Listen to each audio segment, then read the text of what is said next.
Episode opening സീനിൽ G5 soldiers അവരാണെങ്കിൽ ടഷിക്ക് പറഞ്ഞതനുസരിച്ച് ടാഞ്ചിയുടെ പിന്നാലെ ആ കുഞ്ഞുങ്ങളെ രക്ഷിക്കാനായിട്ട് ഓടുകയാണ്. പക്ഷെ അവർക്ക് ഭയങ്കര കൺഫ്യൂഷൻ. കാരണം ടാഞ്ചി എന്തുകൊണ്ടായിരിക്കും ആ പെണ്ണിനെ അവളെ അറ്റാക്ക് ചെയ്യാതിരുന്നത്? സോറോ നിന്റെ ടീംമേറ്റ് അല്ലേ, പിന്നെ നീ എന്തുകൊണ്ടാണ് അവനെ ഹെൽപ്പ് ചെയ്ത് ആ പെണ്ണിനെ അറ്റാക്ക് ചെയ്യാതിരുന്നത്?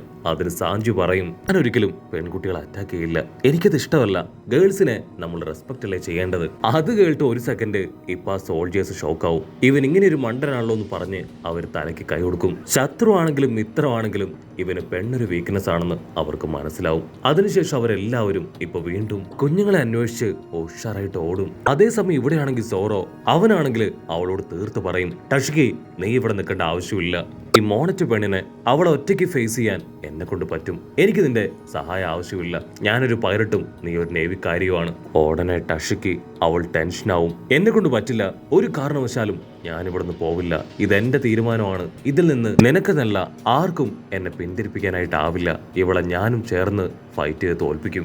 സോറോ ആണെങ്കിൽ വമ്പൻ ആക്ഷനൊക്കെ ഇട്ട് അവളായിട്ട് ഫൈറ്റ് ചെയ്യാൻ റെഡിയാവും. അത് കണ്ട് ടഷിക്ക് ചിരിക്കും, എനിക്ക് നന്നായിട്ട് അറിയാം നീ അവളെ അറ്റാക്ക് ചെയ്യാൻ പോകുന്നില്ല എന്ന്, അവളെ നല്ല ഒരു പെൺകുട്ടിയെ നീ അറ്റാക്ക് ചെയ്യില്ലെന്നാണ് എനിക്ക് തോന്നുന്നത്.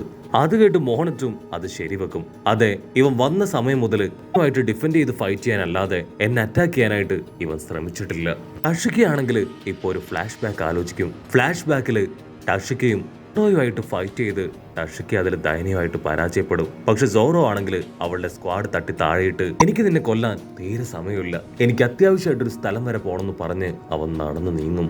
അത് കേട്ട് ടഷിക്ക്, ഞാനൊരു പെൺകുട്ടി ആയതുകൊണ്ടല്ലേ നീ എന്നെ കൊല്ലാത്തെ, എന്റെ സ്ഥാനത്ത് ഒരാൺകുട്ടി ആയിരുന്നെങ്കിൽ നീ എന്ത് ചെയ്തേനെ, അത് തന്നെ നീ ഇവിടെ ചെയ്യണം, ഒരു പെണ്ണായി പോയത് നിനക്ക് കുറച്ചിലായി പോയെന്നൊക്കെ ചോദിച്ച് അവളാണെങ്കിൽ സോറോയെ വെറുപ്പിക്കും. പക്ഷെ സോറോയ്ക്കാണെങ്കിൽ ടഷിക്കയെ കാണുമ്പോൾ അവന്റെ ചെറുപ്പകാലത്തിലെ ഗേൾഫ്രണ്ട് അവളെയാണ് ഓർമ്മ വരിക. സോ അവനെ കൊണ്ട് അവളെ ഒന്നും ചെയ്യാനായിട്ട് കഴിയില്ല. കട്ട് ചെയ്ത പ്രസന്റില് ടഷിക്കയാണെങ്കിൽ വീണ്ടും വീണ്ടും സോറോയെ ചീത്ത വിളിച്ചുകൊണ്ടേയിരിക്കും. സോറോ ആണെങ്കിൽ അതൊക്കെ കേട്ട് ഒന്നും മിണ്ടാതെ അങ്ങനെ നിൽക്കുകയാണ്. ഞാൻ നിന്നെ പോലെ മൊണ്ണയായിട്ടിരിക്കാൻ പോകുന്നില്ല, തീർച്ചയായിട്ടും ഈ മോണറ്റുമായിട്ട് ഞാൻ ഫൈറ്റ് ചെയ്യുന്നു പറഞ്ഞ് അവളാണെങ്കിൽ സ്ക്വാഡ് എടുത്ത് വമ്പം പോസൊക്കെ കൊടുത്ത് മോണറ്റിന്റെ അടുത്തേക്ക് അടുക്കുകയാണ്.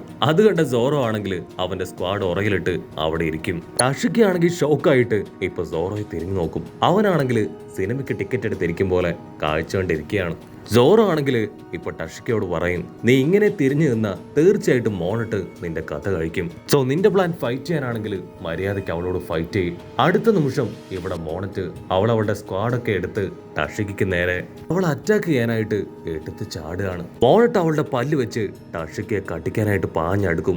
അത് കണ്ട് ടഷിക്കയാണെങ്കിൽ സ്ക്വാഡ് വെച്ച് അവളെ വെട്ടിത്തെറിപ്പിക്കും. പിന്നീട് രണ്ടുപേരും ചാടി എഴുന്നേറ്റ് പൊറിഞ്ഞ അട്ടിയിടി ഫൈറ്റ്. മോണിട്ട് ആണെങ്കിൽ ഐസ് ബോൾ ഒക്കെ എടുത്ത് അവൾക്ക് നേരെ വലിച്ചെറിയും. അത് ടഷിക്ക് അവളുടെ വാൾ ഉപയോഗിച്ച് വെട്ടി വീശും. മോണറ്റിന് അറിയാം നമ്മുടെ ടഷിക്ക് അവള് സ്മോക്കറിന്റെ റൈറ്റ് ഹാൻഡ് ആണെന്ന്.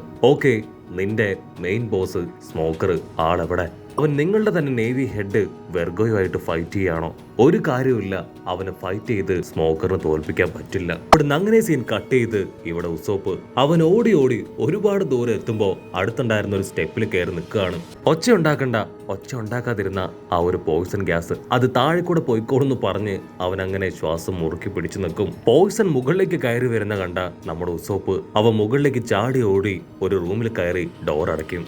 ണെങ്കിൽ ഒരുപാട് മോൺസ്റ്റേഴ്സിനെ കുറെ ജാറുകളിൽ അടച്ചു വെച്ചിരിക്കുകയാണ്. മറ്റൊരു ഭാഗത്ത് സാമുറായി ആള് ദൂരത്തായി കുട്ടികള് ശബ്ദം ഇടുന്നത് കേൾക്കും. അവൻ ആ ശബ്ദം അത് കറക്റ്റ് ആയിട്ട് ഫോക്കസ് ചെയ്ത് അവിടേക്ക് ഓടും. സാമുറായി ആ ശബ്ദം കേട്ട ഭാഗത്തേക്ക് ഓടി വരും. അവിടെയാണെങ്കിൽ ഒരു റൂമില് ഒരുപാട് കുട്ടികള്. സാമുറായി നിലവിളിച്ച് ചോദിക്കും, മൊമന്റോസ്കി എന്ന് പേരുള്ള ഒരു കുട്ടിയെ നിങ്ങൾ ആരെങ്കിലും കണ്ടോ? അവൻ എന്റെ മകനാണ്, എനിക്ക് അവനെ വേണം, കാണിച്ചു താന്നൊക്കെ പറഞ്ഞ് ആ കുഞ്ഞുങ്ങളോട് ദേഷ്യപ്പെടും.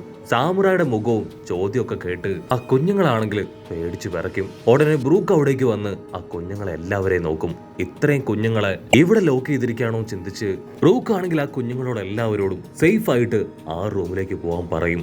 അതേസമയം മൊമന്റോസ്കിയോട് കൂട്ടുകൂടിയ ആ കുഞ്ഞു പെണ്ണ് അവളാണെങ്കിൽ സാമുറായിയോട് മൊമന്റോസ്കിയെ കുറിച്ച് പറയാൻ തുടങ്ങും. മറ്റൊരു ഭാഗത്ത് നമ്മുടെ ആൾക്കാര് അവരാണെങ്കിൽ ഇപ്പൊ ആ കുഞ്ഞുങ്ങളുടെ തൊട്ടടുത്തെത്തി. ഓപ്പനാണെങ്കിൽ അവളെ കൊണ്ട് പറ്റും പോലെ ഒരുപാട് കുട്ടികളെ ഹോൾഡ് ചെയ്യും. ആ ഗ്യാപ്പിൽ ചോപ്പർ ഓരോരുത്തർക്കായിട്ട് ഈ ആന്റിഡോട്ട് കൊടുക്കും. കുഞ്ഞിപ്പെണ്ണ ആണെങ്കിൽ ആ ക്യാൻഡി എടുത്ത് നിർത്താതെ മുൻപോട്ടേക്ക് കുതിച്ചു പായും. അങ്ങനെ ബ്ലാക്ക് ഔട്ട് ചെയ്ത് ഇപ്പൊ ലൂഫിയെ കാണിക്കും. അവനാണെങ്കിൽ താഴേക്ക് വീണുകൊണ്ടിരിക്കുകയാണ്. ആ ഗ്യാപ്പിൽ ലൂഫി അവൻ ആ ചുമരുകൾക്കിടയിൽ ഒരു ഗ്യാപ്പിൽ പിടുത്തം കിട്ടും. അതിനുശേഷം അവൻ താഴേക്ക് വീണ മൊമന്റോസ്കയെ ക്യാച്ച് ചെയ്യും. ലൂഫി മൊമന്റോസ്കയെ വിളിക്കും. പക്ഷെ മൊമന്റോസ്കിക്ക് ആണെങ്കിൽ ഇപ്പൊ ബോധമില്ല. അവനെ തൂക്കിയെടുത്ത് കഴുത്തിലിട്ട് ലൂഫി അവൻ ആ ചുമരിൽ ആഞ്ഞടിച്ച് ഒരു ഗ്യാപ്പ് ഉണ്ടാക്കി മുകളിലേക്ക് പതിയെ പതിയെ കയറും. കട്ട് ചെയ്താ ഇവിടെ രണ്ട് പെമ്പിള്ളേരും തമ്മിൽ ഒരിഞ്ഞ അട്ടിയിടി ഫൈറ്റ് ആണ്. സോറോ ആണെങ്കിൽ ഫൈറ്റ് ഒക്കെ കണ്ട് അങ്ങനെ ഹായ് ആയിട്ടിരിക്കും. ആ വില്ലത്തി ആണെങ്കിൽ പുറഞ്ച അറ്റാക്ക് ചെയ്യും. അവൾ അവളുടെ ചിറകുകൾ സ്റ്റീലാക്കി മാറ്റി ടഷിക്കയുടെ സ്ക്വാഡിൽ ആഞ്ഞു വെട്ടും. എത്തുമ്പോൾ ടഷിക്കയ്ക്ക് അവളെ കൺട്രോൾ ചെയ്യാനാവില്ല. ഇവിടെ സോറോയ്ക്കും ആ ഫൈറ്റ് ഒക്കെ കണ്ട് നല്ല പേടിയാവും. അവൾ വീണ്ടും ടഷിക്കയെ പിടിച്ചു വലിച്ച് അവളുടെ ഷോൾഡറിൽ ആ മോൺസ്റ്റർ പല്ലുപയോഗിച്ച് കാട്ടിച്ചു പറിക്കും. ടഷിക്കയാണെങ്കിൽ വേദനയിൽ നോ എന്ന് പറഞ്ഞ് നിലവിളിച്ച് അങ്ങനെ കരയാണ്. അവളുടെ പവറിൽ ഇപ്പൊ ടഷിക്കയുടെ ഷോൾഡർ അത് പതിയെ പതിയെ തകരാനായിട്ട് തുടങ്ങും. അടുത്ത നിമിഷം ടഷിക്ക് അവളുടെ കൈകൊണ്ട് അവളുടെ കഴുത്ത് പിടിച്ച് ഞെരിക്കുകയാണ്. മോണറ്റ് ആണെങ്കിൽ വേദന കൊണ്ട് പൊളയും. പക്ഷെ അപ്പോഴും അവളുടെ ഷോൾഡറിൽ കടിച്ച കടി അതവൾ വിടില്ല. മോണറ്റ് അവളുടെ ഷോൾഡർ എങ്ങനെയെങ്കിലും കട്ടിച്ച് പറിച്ചെടുക്കാൻ ശ്രമിക്കും. അത് കണ്ട സോറോ ആണെങ്കിൽ എന്റെ സ്ക്വാഡ് വെച്ച് മോണറ്റിന്റെ കണ്ണിന്റെ ഭാഗത്ത് ആഞ്ഞു വെട്ടും. അവൾ ഒരു സെക്കൻഡ് ഡൈവേർട്ടായി ഇപ്പോ ടഷിക്കയെ വിടുകയാണ്. ടഷിക്കയുടെ ഷോൾഡർ ആണെങ്കിൽ അറ്റുപോവില്ല. പക്ഷെ എന്താ നല്ല രീതിയിൽ അവൾക്ക് പരുക്ക് പറ്റിയിട്ടുണ്ട്. സോറോ ആണെങ്കിൽ ഇപ്പൊ അവളുടെ അടുത്തേക്ക് വരും. ഹണി, ഞാൻ പറയുന്നത് കേൾക്ക്, നീ മാറി നിൽക്ക്. എന്റെ വീമ്പ് പറച്ചിലും തള്ളിമറിച്ചിലും കണ്ടപ്പോഴേ എനിക്ക് മനസ്സിലായിരുന്നു നിന്നെ കൊണ്ട് ഒന്നും ചെയ്യാനായിട്ട് കഴിയില്ല എന്ന്. അവളുടെ കാര്യം അത് ഞാൻ നോക്കിക്കോളാന്ന് പറഞ്ഞ് സോറോ ഇപ്പോ മോണറ്റിന് നേർക്ക് വരികയാണ്. മോണറ്റിനാണെങ്കിൽ അവളുടെ ഹാർട്ട് ബീറ്റ് കൂടി വരും. കാരണം സോറോ അവൻ ലേഡീസിനെ അറ്റാക്ക് ചെയ്യില്ല എന്നാണ് ഇത്രയും നേരം അവൾ കരുതിയത്. പക്ഷെ ഇപ്പൊ അവളെ സോറോ അറ്റാക്ക് ചെയ്തു. തീർച്ചയായിട്ടും അവനോട് ഫൈറ്റ് ചെയ്ത അവൾക്ക് ഒരുപക്ഷെ അവളുടെ ജീവൻ തന്നെ നഷ്ടമാകുമെന്ന് അവൾ തിരിച്ചറിയും. സോറോ ആണെങ്കിൽ അവളെ വെല്ലുവിളിച്ച് അവളുടെ അടുത്തേക്ക് വരികയാണ്. ഇത്ര നേരവും ഞാൻ ക്ഷമിച്ചു, ഇനി എന്നെ കൊണ്ട് പറ്റില്ല. നീ ഒരു പെണ്ണാണെന്നുള്ള കൺസിഡറേഷൻ അതെനിക്ക് തരാൻ പറ്റില്ല എന്ന് പറഞ്ഞ് സോറോ അവന്റെ സ്ക്വാഡ് എടുത്ത് അവളുടെ അടുത്തേക്ക് ഓടി വരും. അവൾക്കാണെങ്കിൽ എന്താ ചെയ്യേണ്ടതെന്ന് അറിയാതെ അവൾ അവിടെ തന്നെ ഫ്രീസ് ആയിട്ട് നിൽക്കുകയാണ്. അടുത്ത സെക്കൻഡ് സോറോ അവളുടെ തൊട്ടടുത്തെത്തി അവളുടെ തലയ്ക്കാഞ്ഞു വെട്ടി ഇപ്പൊ രണ്ടായിട്ട് രണ്ട് ഭാഗത്തേക്ക് വെട്ടിയിടും. ടഷിക്കയാണെങ്കിൽ അതുകൊണ്ട് ഷോക്കാവും. അവൻ മോണറ്റിനെ അറ്റാക്ക് ചെയ്യുമെന്ന് അവൾ ഒരിക്കലും കരുതിയില്ല. അപ്പോഴായിരിക്കും മറ്റൊരു വമ്പൻ ട്വിസ്റ്റ്. സോറോ ആണെങ്കിൽ അവന്റെ ഹോക്കി പവർ വെച്ചല്ല മോണറ്റിനെ അറ്റാക്ക് ചെയ്തത്. അതുകൊണ്ട് തന്നെ അവൾ രണ്ടായി തകർക്കപ്പെട്ട അവളുടെ ബോഡി അത് ഒന്നിപ്പിക്കാനായിട്ട് ശ്രമിക്കും. പക്ഷെ എന്താ, അവൾ ഓൾറെഡി പേടിച്ച് വരച്ചിരിക്കുന്നതുകൊണ്ട് തന്നെ അവളുടെ ബോഡിയുടെ കൺട്രോൾ അത് അവളുടെ കയ്യിൽ നഷ്ടപ്പെട്ട് അവൾക്ക് ഇപ്പൊ രണ്ട് ബോഡിയും ഒന്നിപ്പിക്കാൻ കഴിയില്ല. ടഷിക്കയാണെങ്കിൽ ഇപ്പോഴും ഞെട്ടൽ നിന്ന് വിട്ടുമാറാതെ സോറോയെ തന്നെ നോക്കി നിൽക്കും.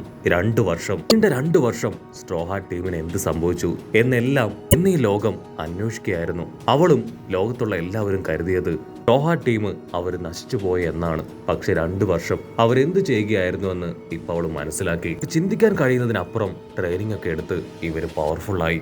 അടുത്ത നിമിഷം മോണിട്ട് അവളുടെ ബോഡി അത് കമ്പൈൻ ചെയ്ത് വലിയൊരു നീഡലുണ്ടാക്കി സോറയ്ക്ക് നേരെ എടുത്ത് ചാടുകയാണ്.